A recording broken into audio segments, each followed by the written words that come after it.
بھائیوں اور بہنوں، آج ربیع الاول کی 21 تاریخ ہے، مسلمانوں کا جو مہینہ ہے، اور 1440واں سال ہے ہجرت کو۔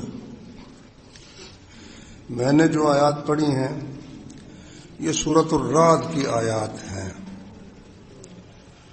اس سے پہلے اللہ تعالیٰ نے یہ بیان فرمایا ہے کہ اللہ تعالیٰ کسی قوم کی حالت کو اس وقت تک نہیں بدلتا جب تک وہ اپنی حالت کو نہ بدل لیں۔ وَإِذَا أَرَادَ اللَّهُ بِقَوْمٍ سُوءًا، اور جب اللہ کسی قوم کے ساتھ برائی کا ارادہ کرتا ہے، فَلَا مَرَدَّ لَهُ مِن دُونِهِ، پھر اس کے سوا اسے کوئی ہٹا سکتا نہیں۔ وَمَا لَهُم مِّن دُونِهِ مِن وَالٍ، اور اللہ کے سوا ان کی کوئی مدد کرنے والا، ان کا کوئی محبت کرنے والا نہیں ہوتا۔ تو یہ قوموں کا اصول اللہ تعالیٰ نے یہاں بیان فرمایا ہے، افراد کا نہیں ہے۔ ایک قوم میں کئی آدمی بڑے نیک ہوں، چند بندے باقی برے ہوں، یا اکثریت نیکوں کی ہو اور چند ان میں سے برے ہوں، تو وہ قوم کی مجموعی حالت کے مطابق اللہ تعالیٰ فیصلہ کرتا ہے۔ ایک صحابی نے رسول اللہ صلی اللہ علیہ وسلم نے فرمایا، اَنَّهْلِكُ وَفِينَا الصَّالِحُونَ، کیا ہم میں نیک لوگ موجود ہوں تو پھر بھی ہم برباد ہو جائیں گے؟ اللہ تعالیٰ کا عذاب ہم پر آ سکتا ہے جب نیک لوگ موجود ہیں؟ فرمایا نعم، اذا کثر الخبث، جب خبیث لوگوں کی کثرت ہو جائے تو اس وقت پھر وہ چند جو نیک لوگ ہیں ان کی نیکی کسی کام نہیں آتی۔ آخرت کو بے شک ان کے کام آئے گی، لیکن دنیا میں قوموں کا اصول چلتا ہے۔ اب اس کے بعد یہ آیتیں ہیں جو میں نے آج پڑھی ہیں، ترجمہ ان کا یہ ہے، هو الذی یریکم البرق خوفا وطمعا وینشئ السحاب الثقال، اللہ تعالیٰ ہی وہ ذات پاک ہے جو تمہیں بجلی کی چمک دکھاتا ہے، خوفاً ڈرانے کے لیے بھی، وطمعا اور طمع دلانے کے لیے، لالچ دلانے کے لیے بھی، وینشئ السحاب الثقال، اور وہ بھاری بادل اٹھاتا ہے، بھاری بادل پیدا کرتا ہے، وَيُسَبِّحُ الرَّعْدُ بِحَمْدِهِ، اور بادل کی گرج اس کی تسبیح بیان کرتی ہے اس کی حمد کے ساتھ، وَالْمَلَائِكَةُ مِنْ خِيفَتِهِ، اور فرشتے بھی اس کی تسبیح بھی بیان کرتے ہیں، حمد بھی بیان کرتے ہیں، من خیفتہ، اس کے خوف کی وجہ سے، وَيُرْسِلُ الصَّوَاعِقَ، اور وہ جو بجلی گرتی ہے نا کسی پر، اس کو صاعقہ کہتے ہیں، اور وہ بجلیوں کو بھیجتا ہے، فَيُصِيبُ بِهَا مَن يَشَاءُ، جسے چاہتا ہے ان پر وہ بھیج دیتا ہے، اور جس سے چاہتا ہے اس سے وہ ہٹا لیتا ہے، وَهُمْ يُجَادِلُونَ فِي اللَّهِ، جس پر چاہتا ہے وہ بجلیاں گرا دیتا ہے، اس کے باوجود یہ لوگ اللہ کے بارے میں جھگڑا کرتے رہتے ہیں۔ وَهُوَ شَدِيدُ الْمِحَالِ، حالانکہ اللہ تعالیٰ بہت شدید قوت والا ہے، سخت قوتوں والا ہے۔ محال کے دو معنی ہیں، ایک اس کا معنی ہے شدید گرفت والا ہے، پکڑ والا ہے، اور دوسرا معنی ہے شدید قوت والا ہے۔ یہ ہے آیات کا ترجمہ۔ پہلی جو اس میں آیت ہے، هو الذی یریکم البرق خوفا وطمعا، اللہ وہ ذات ہے جو تمہیں بجلی کی چمک دکھاتا ہے، ڈرانے کے لیے بھی اور طمع دلانے کے لیے۔ تو اس کے متعلق اللہ تبارک و تعالیٰ کی یہ دو صفات کی طرف اشارہ ہے، ایک ہے اللہ تعالیٰ کی رحمت اور ایک ہے اللہ تعالیٰ کا غضب اور اس کا عذاب۔ دونوں چیزیں، ایمان ان دونوں کے درمیان ہے۔ اللہ کی رحمت کی امید رکھنا اور اس کے عذاب کا خوف رکھنا۔ رسول اللہ صلی اللہ علیہ وسلم نے فرمایا اگر مومن کو معلوم ہو جائے کہ اللہ کے پاس کتنا سخت عذاب ہے تو اس کی جنت کی کوئی امید ہی نہ رکھے، اور اگر کافر کو معلوم ہو جائے کہ اللہ تعالیٰ کی رحمت کس قدر وسیع ہے تو اس کی رحمت سے مایوسی نہ ہو، اللہ کی رحمت سے کوئی شخص مایوس ہی نہ ہو۔ اگر کافر کو بھی پتہ چل جائے کہ اللہ کی رحمت کتنی ہے۔ نبی کریم صلی اللہ علیہ وسلم نے فرمایا کہ اللہ تبارک و تعالی نے جب مخلوق کو پیدا کیا، آسمانوں کو پیدا کیا، زمین کو پیدا کیا، خلق السماوات والارض وما بینہما فی 6 ایام، 7 دنوں میں اللہ تعالیٰ نے زمین و آسمان کو پیدا کیا۔ تفصیل اس کی کیا ہے؟ قل اَإِنَّكُمْ لَتَكْفُرُونَ بِالَّذِي خَلَقَ الْأَرْضَ فِي يَوْمَيْنِ وَتَجْعَلُونَ لَهُ أَنْدَادًا۔ یہ ساری جو اللہ تعالیٰ بجلیوں کی بات کرتا ہے، آسمانوں کی بات کرتا ہے، زمین کی بات کرتا ہے، مقصد کیا ہے کہ کس سے کہانیاں سنانا ہے؟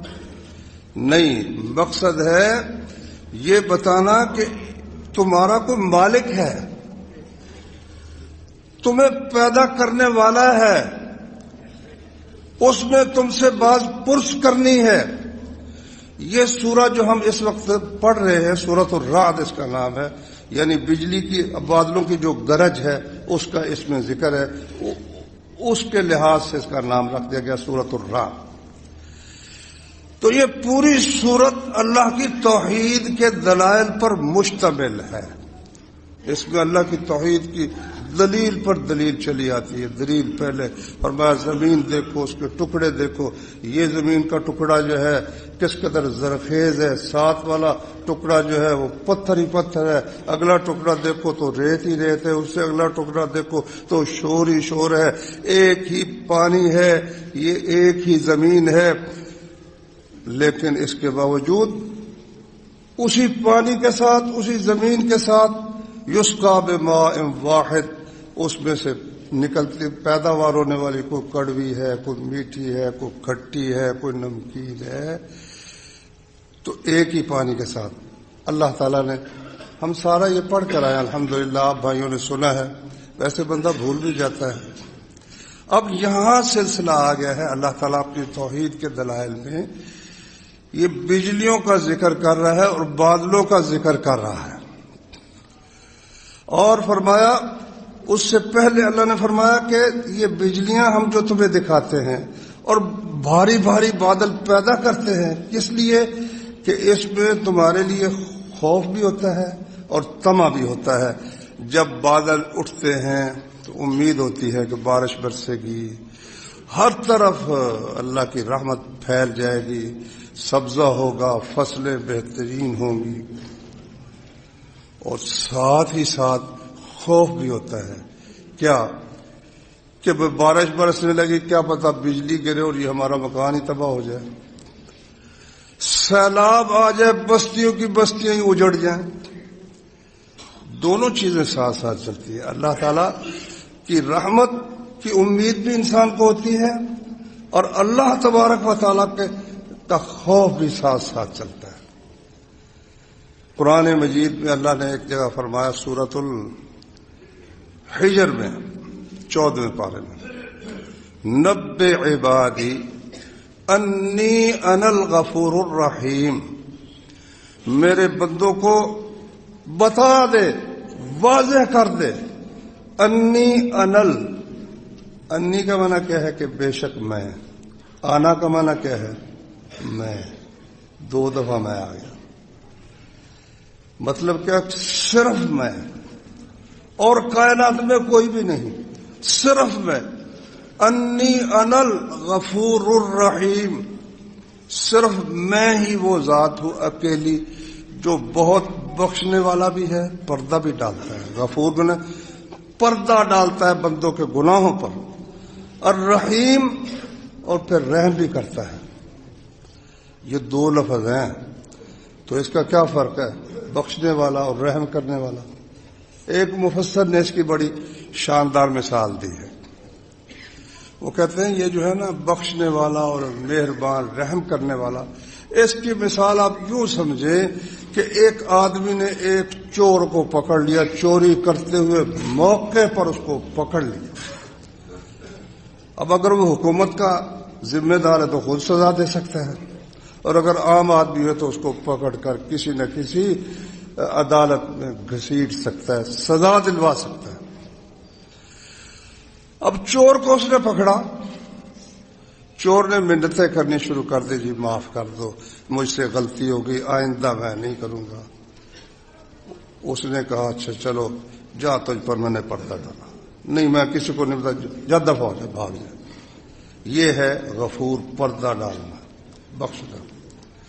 اچھا پھر اس نے یہ خیال کیا کہ یہ بیچارہ چوری کر رہا ہے تو غریب ہی ہے نا. اس نے کہا لو یہ پیسے بھی لے لو، 2 لاکھ 10 لاکھ لے جاؤ، جاؤ کاروبار کرو. یہ ہے اس پر جو اس نے آگے رحم کر دیا.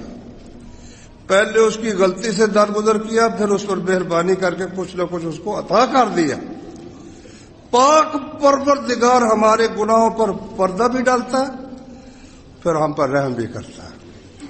اللہ نے قرآن مجید میں فرمایا وَلَوْ يُؤَاخِذُ اللَّهُ النَّاسَ بِمَا كَسَبُوا مَا تَرَكَ عَلَى ظَهْرِهَا مِن دَابَّةٍ، اگر اللہ تعالیٰ لوگوں کو ان کے گناہوں کی وجہ سے پکڑے نا، جو کچھ انہوں نے کیا ہے، تو زمین کی پشت پر ایک چلنے والی چیز بھی باقی نہ رہے. وَلَكِنْ يُؤَخِّرُهُمْ إِلَىٰ أَجَلٍ مُّسَمًّى، ایک مقرر وقت تک ہر ایک کو اللہ تعالیٰ مہلت دیتا ہے. پھر جب وہ وقت آ جائے نا، پھر وہ وقت ٹلتا نہیں ہے. تو یہ ہے اللہ تعالیٰ کی رحمت. تو اللہ نے سورۃ الحجر میں فرمایا نبئ عبادی انی انا الغفور الرحیم، میرے بندوں کو بتا دو کہ میں ہی ہوں جو غفور بھی ہے جو رحیم بھی ہے. ایک حدیث اور اللہ کی رحمت کی میں سنا دیتا ہوں. فرمایا رسول کریم صلی اللہ علیہ وسلم نے اللہ تعالیٰ نے اپنی رحمت کے 100 حصے کیے ہیں، تو ایک حصہ اس نے زمین پر نازل فرمایا ہے جس کے ساتھ ماں اپنے بچے پر رحم کرتی ہے، دوست سے محبت کرتا ہے، حتیٰ کہ زہریلے جانور اور وحشی جانور بھی اپنے بچے پر رحم کرتے ہیں، اور وہ پاؤں اٹھا کر بچے کے اوپر نہیں رکھتے، اٹھا کر آگے رکھتے ہیں. دیکھ لو مرغی، وہ بلی اور کتے سے لڑ جاتی ہے بچے کے پیچھے، اللہ اس بیچاری کی کیا حیثیت ہے. یہ ایک حصہ ہے ان 100 حصوں میں سے جن کے ساتھ دنیا کے اندر کوئی بھی کسی پر رحم کرتا ہے، خواہ انسان ہے خواہ کوئی جانور ہے، وہ ان 100 حصوں میں سے یہ ایک حصہ ہے. باقی جو 99 حصے ہیں وہ اللہ تعالیٰ قیامت کے دن رحم فرمائے گا. تو اللہ کی رحمت سے کبھی بھی مایوس نہیں ہونا چاہیے. تو فرمایا اللہ تعالیٰ نے نبئ عبادی انی انا الغفور الرحیم، میرے بندوں کو بتا دے کہ میں ہی ہوں جو غفور بھی ہے جو رحیم ہے. وَأَنَّ عَذَابِي هُوَ الْعَذَابُ الْأَلِيمُ، اور یہ بھی بتا دے کہ میری سزا بھی دردناک سزا ہے. لفظوں کا فرق بڑا لطف دیتا ہے یار، دیکھنا ذرا غور کرنا. میرے بندوں کو بتا دے کہ میں غفور ہوں، میں رحیم ہوں. اور آگے پھر کیا ہونا چاہیے تھا کہ یہ بھی بتا دے کہ میں عذاب دینے والا ہوں. یہ کوئی نہیں فرمایا. فرمایا یہ بتا دے میری سزا بھی بڑی سخت ہے. کیا معلوم ہے کہ اللہ کا اصل وصف جو ہے وہ ہے اس کا مہربان ہونا. سزا اس لیے دیتا ہے کہ وہ عدل کا بھی تو اظہار کرنا چاہتا ہے نا، انصاف کرنا. ایک آدمی ساری عمر ظلم بھی کرتا رہے، اللہ تعالیٰ کی ایک بات بھی نہ مانے، غیروں کو پکارتا رہے، پھر اس کو پوچھے ہی نہ کہ تیرے منہ میں 30 دانت ہے کہ 32 دانت ہے، یہ انصاف کا تقاضا تو نہیں ہے نا. اس لیے فرمایا ان کو یہ بھی بتا دو کہ میرا عذاب بھی بڑا سخت ہے، میری سزا بھی بڑی سخت ہے، لیکن یہ نہیں کہا کہ میں عذاب دینے والا ہوں، کہا غفور الرحیم ہوں اور میرا عذاب اور میری سزا بھی دردناک سزا ہے۔ اس کے بعد نے سورۃ الحجر میں اللہ تعالیٰ نے دو واقعے بیان کیے ہیں، ایک میں اللہ کی رحمت کا ذکر کیا اور ساتھ ہی اللہ کے عذاب کا بھی ذکر کیا، اور دونوں ایک ہی ذریعے سے، ایک ہی سبب سے، رحمت بھی انہی کے ہاتھوں اور عذاب بھی انہی کے ہاتھوں اللہ تعالیٰ نے کیا۔ فرمایا وَنَبِّئْهُمْ عَنْ ضَيْفِ إِبْرَاهِيمَ، یعنی ان کو میری رحمت بتانے کے لیے اور میری سزا بتانے کے لیے ان کو سب سے پہلے تو ابراہیم علیہ السلام کے مہمانوں کا قصہ سنائیے۔ ابراہیم علیہ السلام کی عمر بہت ہو گئی تو اسماعیل علیہ السلام اللہ نے بڑھاپے میں عطا کیے، تو اس کے بعد جب اسماعیل علیہ السلام کا یہ ہوا نا قربانی کا مسئلہ، تو پھر اللہ تعالیٰ نے یہ واقعہ پھر ہوا، بالکل کافی عمر میں، بعض تو کہتے ہیں 90 سال عمر تھی، بہرحال پوری متعین عمر کسی حدیث میں نہیں آئی نا قرآن میں، بس یہ ہے کہ بوڑھے تھے نا ابراہیم علیہ السلام، ان کی بیوی بھی بوڑھی تھی۔ تو فرمایا وَنَبِّئْهُمْ عَنْ ضَيْفِ إِبْرَاهِيمَ، ابراہیم علیہ السلام کے مہمانوں کا قصہ ان کو سنا۔ اذ دخلوا علیہ فقالوا سلاما، وہ آئے اور آ کر انہوں نے سلام کہا، السلام علیکم۔ قال سلام، ابراہیم علیہ السلام نے کہا وعلیکم السلام، سلام کا جواب دیا۔ تو دوسری جگہ اللہ نے فرمایا فراغ الی اہلہ، ان کو وہاں بٹھا کرنا، چپکے سے نکل گئے ابراہیم علیہ السلام، گھر چلے گئے، یعنی وہ جو ان کی بیٹھک تھی جہاں بیٹھتے تھے ان کو بٹھا کر تو چلے گئے گھر، راغا خاموشی سے، یہ نہیں، وہ مہمان جو آئے تو مہمانوں سے یہ نہیں پوچھا ٹھنڈا کھانا ہے، ٹھنڈا پیو گے، گرم پیو گے، کھانا کھانا ہے یا چائے پیو گے، راغ الی اہلہ، خاموشی سے گھر چلے گئے۔ فجاء بعجل سمین، بھنا ہوا بچڑا لا کر ان کے سامنے رکھ دیا۔ اس کا مطلب اللہ نے ان کو دنیا کی نعمتیں بھی عطا کی ہوئی تھی، بچڑا بھنا ہوا لا کے بالکل چند لمحوں میں ہی تیار کر کے لے آنا معمولی بات تو نہیں ہے نا، تو پیش کیا۔ فقربہ الیہم، ان کے سامنے پیش کیا۔ قال الا تأکلون، اب وہ فرشتے جو ہیں وہ کھاتے ہی نہیں، وہ بیٹھے ویسے ہی بیٹھے ہوئے، اگر کھاتے نہیں۔ فأوجس منہم خیفہ، تو ابراہیم علیہ السلام ڈر گئے، خوف زدہ ہو گئے، کیونکہ وہ جہاں رہتے تھے ویسے بھی کسی شخص کے پاس کچھ لوگ آئے کھانا پیش کرے، وہ نہ کھائیں نہ کوئی بولیں تو خطرہ ہوتا ہے کہ لوٹنے کے لیے نہ آئے ہوئے ڈاکو ہی نہ ہو، تو خوف زدہ ہو گئے۔ قالوا لا تخف، اوجس منہم خیفہ، تو ابراہیم علیہ السلام نے کہا انا منکم وجلون، بھائی ہم تو تم سے بڑے خوف زدہ ہیں، بھائی خوف، ہمیں تو ڈر گئے۔ قالوا لا تخف، کہنے لگے ڈرو نہیں، ڈرنے کی کوئی ضرورت نہیں، ہم اس لیے آئے ہیں کہ آپ کو بشارت دینا چاہتے ہیں۔ وبشروہ بغلام علیم، ایسا لڑکا عطا کریں گے جو بہت علم والا ہوگا۔ اچھا، پیچھے اماں بھی کھڑی تھی، تو وہ اللہ نے فرمایا کہ ابراہیم علیہ السلام کی بیوی وامرأتہ قائمۃ، وہ بھی کھڑی دیکھ رہی تھی۔ فضحکت، اس نے جب یہ سنا کہ ہم تو سمجھ رہے تھے کہ یہ جناب مہمان ہیں، ان کی مہمان نوازی کرنی، تو یہ تو فرشتے ہیں، فرشتے تھے، اور وہ کہنے لگے کہ انا نبشرک بغلام علیم قال ابشرتمونی علی ان مسنی الکبر فبما تبشرون. ابراہیم علیہ السلام نے کہا تم مجھے بشارت دے رہے ہو، میں ہو گیا بوڑھا، تو کس طرح تم مجھے؟ کہنے لگے بشرناک بالحق فلا تکن من القانطین، ہم تمہیں بالکل حق کی بشارت دے رہے، قانتین نا امید نہ ہو. نا امید کیوں ہوتی؟ اللہ تعالیٰ کے سامنے کیا مشکل ہے؟ قال ومن یقنط من رحمت ربہ الا الضالون. ابراہیم علیہ السلام نے کہا کہ اللہ کی رحمت سے گمراہ لوگوں کے سوا کون نا امید ہو سکتا ہے؟ بڑھاپے کے باوجود نا امیدی کوئی نہیں. اور دیکھ لو جناب زکریا علیہ السلام، زکریا علیہ السلام وہ جناب مریم وہ ان کی خالہ کے خامد تھے، خالو تھے. تو مریم کو ان کی والدہ نے بیت المقدس کی خدمت کے لیے وقف کیا تھا کہ جو بچہ ہوگا نا وہ بس مسجد کی خدمت کرے گا. خیال تھا بیٹا ہوگا مگر بیٹی ہو گئی.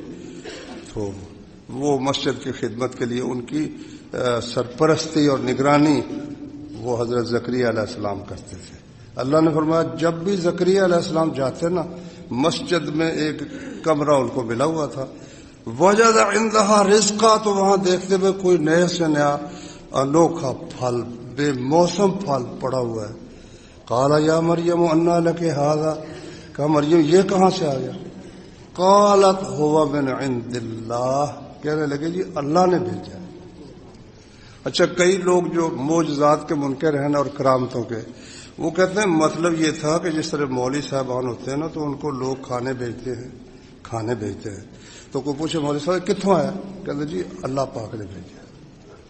تو اسی طرح مطلب یہ تھا ہوا من عند اللہ کا کہ بھئی لوگوں نے تحفے تحائف بھیجے ہیں، نظر نیاز چڑھائی ہے. لیکن جو بات زکریا علیہ السلام جس نتیجے پر پہنچے نا اس پر غور کرنے کی ضرورت ہے. اچھا صحیح بخاری میں ایک واقعہ لکھا ہے کہ نبی کریم صلی اللہ علیہ وسلم نے 10 آدمی بھیجے ایک علاقے کی جاسوسی جہاد فی سبیل اللہ کے لیے. لمبا واقعہ ہے. ان میں سے بہرحال 2 قیدی ہو گئے، باقی شہید ہو گئے. خبیب رضی اللہ عنہ کا واقعہ آپ نے سنا ہے. تو وہ مکے میں ان کو لایا گیا تو مکے میں ایک خاتون تھی، اس کے باپ کو بدر میں قتل کیا تھا حضرت خبیب رضی اللہ عنہ. انہوں نے قیمت دے کر خرید لیا، جتنی قیمت بھی انہوں نے مانگی دے دی کہ یہ ہمارے باپ کا قاتل ہے، ہم بدلہ لیں. اب وہ جس دن سولی چڑھانی تھی نا، وہ جو خاتون ہے نا اس گھر کی، وہ کہتی ہے کہ آخری وقت میں خبیب نے مجھے کہا صفائی کے لیے مجھے کوئی تم تو کو سیفٹی دے دو، اسطرح دے دو، میں صفائی کر لوں. میں نے اس کو اسطرح دے دیا. اتنے میں غافل ہو گئی کسی کام میں، میرا بچہ وہ لڑتا نا وہ ان کے پاس پہنچ گیا.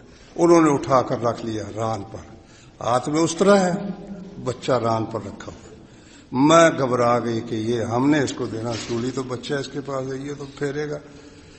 وہ سمجھ گئے، کہنے لگے ڈرو نہیں، تم سمجھتے ہو بچہ قتل کر دوں گا؟ نہیں، ہمارے نبی نے بچوں کو قتل کرنے سے منع کیا ہے، میں قتل نہیں کروں گا. کہتی ہے میں نے ایسا قیدی دیکھا ہی نہیں. میں نے ایک دن ان کے ہاتھ میں انگور کا گچھا دیکھا، حالانکہ بیڑیاں پڑی ہوئی تھی اور موسم بھی انگور کا نہیں تھا، اور حدیث بھی صحیح بخاری کی ہے. اس لیے ہمارا ایمان ہے کہ جب اللہ کسی کو دینا چاہے بے موسم رزق دیتا ہے، صرف نبیوں کو نہیں، ایمان والوں کو بھی دیتا ہے. اچھا مریم علیہ السلام جو تھی وہ نبی تو نہیں تھی نا.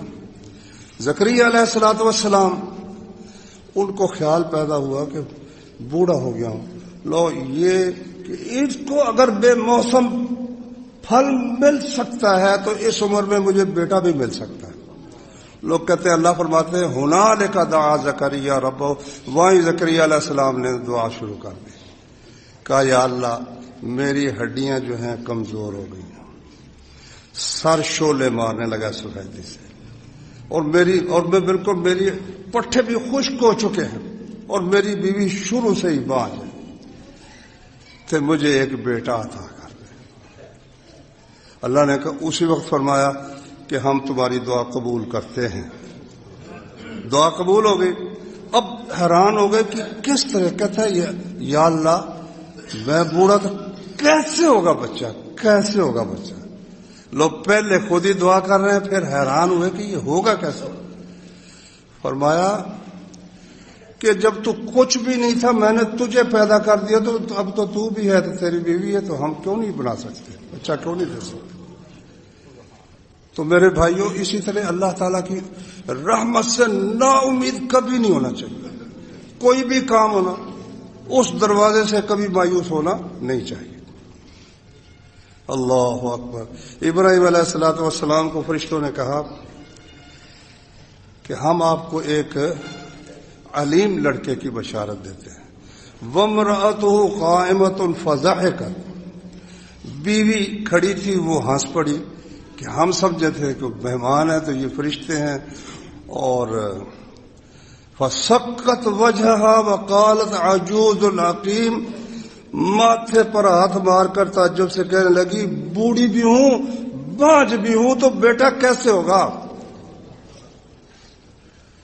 اچھا، فَبَشَّرْنَاهَا بِإِسْحَاقَ وَمِن وَرَاءِ إِسْحَاقَ یعقوب۔ اب فرشتوں نے اس کو ڈبل خوشخبری دی، ڈبل خوشخبری۔ ایک خوشخبری یہ کہ آپ کو بیٹا دیں گے اسحاق، پھر پوترا دیں گے یعقوب۔ ڈبل ہوگی نا خوشخبری، بلکہ ٹربل ہے۔ اس کا مطلب یہ کہ بیٹا بھی ہوگا، پھر پوترا بھی ہوگا، اور آپ پوترے کو دیکھیں گے بھی۔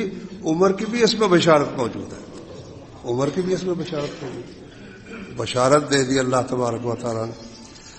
اچھا، اب یہ تو ہوا سب کچھ، نہ تو ابراہیم علیہ السلام کہنے لگے فما خطبکم ایھا المرسلون، کہ فرشتوں اللہ کی طرف سے تم بھیجے گئے ہو، تمہارا آنا بے مقصد تو نہیں ہوتا، معاملہ کیا ہے، آئے کس لیے، مقصد، اصل تمہارا مقصد کیا ہے؟ قالوا انا ارسلنا الی قوم مجرمین، ہمیں دراصل ایک مجرم قوم کی طرف بھیجا گیا ہے۔ اب دیکھو دونوں باتیں اللہ نے بیان، یہ پہلا حصہ جو تھا رحمت کا بیان تھا، اللہ کی رحمت کا، جب وہ چاہتا ہے تو بڑھاپے میں بھی اولاد عطا کر دیتا ہے۔ اب اللہ تعالیٰ کی سزا کا ذکر شروع ہوا، انا ارسلنا الی قوم مجرمین، ہم ایک مجرم قوم کی طرف ہمیں بھیجا گیا ہے۔ الا آل لوط، وہ ہے لوط علیہ الصلوۃ والسلام کی قوم، ساری قوم کو ہم نے تباہ کر دینا ہے، صرف لوط علیہ السلام کے گھر والے بچیں گے۔ انا لمنجوہم اجمعین، ہم ان سب کو بچا لیں گے۔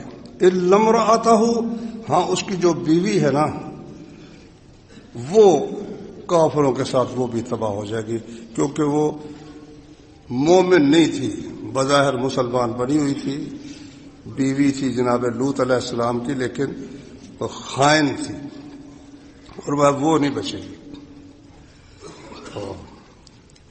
اللہ تعالی نے فرمایا کہ لوط علیہ السلام کے پاس جب آئے نا وہ فرشتے، قال انکم قوم منکرون، کہنے لگے تم تو اجنبی لوگ ہو، خوبصورت لڑکوں کی شکل میں وہ آ گئے فرشتے۔ اللہ تعالیٰ نے ان کو یہ قوت عطا کر رکھی ہے کہ وہ شکل بدل سکتے ہیں۔ دیکھو نا نبی کریم صلی اللہ علیہ وسلم کے پاس جناب جبریل علیہ السلام تشریف لائے تو انسان کی شکل میں پہلی جب وحی آئی، تو دوسری وحی آئی تو وہ کہتے ہیں میں جا رہا تھا اجیاد محلے میں، اس جگہ میں نے دیکھا مشرق کی طرف تو آسمان سے زمین تک اور دائیں سے بائیں تک وہی جو فرشتہ آیا تھا نا، وہ پورے افق کو اس نے بھر رکھا تھا۔ لو اب وہ اتنی بڑی اس کی شکل تھی، تو اب وہ خوبصورت لڑکوں کی شکل میں، تو کہنے لگے انکم قوم منکرون، آپ تو بڑے اجنبی لوگ ہو۔ کہنے بل جئناک بما کانوا یمترون، کہا یہ جو ہر وقت کہتے ہیں لے عذاب جھگڑا کرتے رہتے ہیں کہ ہم نے تو اسی طرح بدفعلی کرنی اور شرک کرنا ہی کرنا، تو لے آ فرشتوں کو، اب ہم اس کے لیے آئے ہیں۔ فَأَسْرِ بِأَهْلِكَ بِقِطْعٍ مِّنَ اللَّيْلِ، تم نے اس طرح کرنا ہے کہ اپنے سارے گھر والوں کو راتوں رات لے جانا ہے اور خود ان کے پیچھے پیچھے جانا، خیال رکھنا ہے کوئی چیز رہ نہ جائے، بیوی تمہاری جو ہے نا وہ نہیں بچ سکے گی۔ وَامْضُوا حَيْثُ تُؤْمَرُونَ، جہاں تمہیں حکم ہو وہاں تم نے جانا ہے۔ وَجَاءَ أَهْلُ الْمَدِينَةِ يَسْتَبْشِرُونَ، یہاں ایک بات کی طرف مختصر اشارہ کرتا ہوں اس لیے کہ وقت تھوڑا ہے۔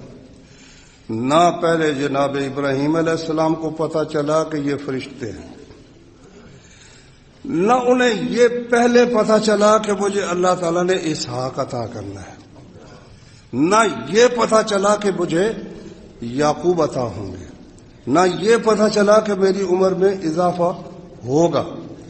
ساری زندگی ان کی، اگر ہم یہ کہیں کہ ابراہیم علیہ السلام غیب کی بات جانتے تھے، ان کی زندگی، ان کی جد و جہد، ان کے صبر، ان کے شکر کی ایک ذیلا قیمت باقی نہیں رہتی۔ کس طرح کہ اگر انہیں علم ہوتا کہ مجھے آگ میں پھینکا جائے گا تو میرا کچھ بھی نہیں بگڑے گا، تو کوئی خوبی باقی رہ جاتی ہے؟ پتہ ہے پہلے ہی کہ آگ میں مجھے پھینکا جا رہا ہے تو میرا تو کچھ بگڑنا ہی نہیں، تو کیا کمال ہے۔ اور اگر انہیں پہلے علم ہوتا کہ میں چھری جو چلانے لگا ہوں، چھری چلانے کی ضرورت نہیں پڑے گی، تو کوئی خوبی باقی رہ جاتی ہے۔ اگر انہیں علم ہوتا کہ میری بیوی کو جو چھیڑنے لگا ہے یہ ظالم پکڑا جائے گا اور آخر میں اپنی بیٹی میری بیوی کی خدمت کے لیے ہمارے حوالے کرے گا، تو بے وطنی کی حالت میں جو مصیبت ان پر آئی اس کی کوئی قدر و قیمت باقی رہ جاتی نہیں۔ اللہ ہی غیب جانتا ہے۔ یہ جھوٹ بولتے ہیں یہ بیٹھے ہوئے نا کہ تجھے جادو ہے، تجھے جن چمٹو، تو خدا ہے، تجھے کیسے پتا چلتا؟ تیری طرف وحی ہوتی ہے، دکانیں کھول کر خبیث بیٹھے ہوئے۔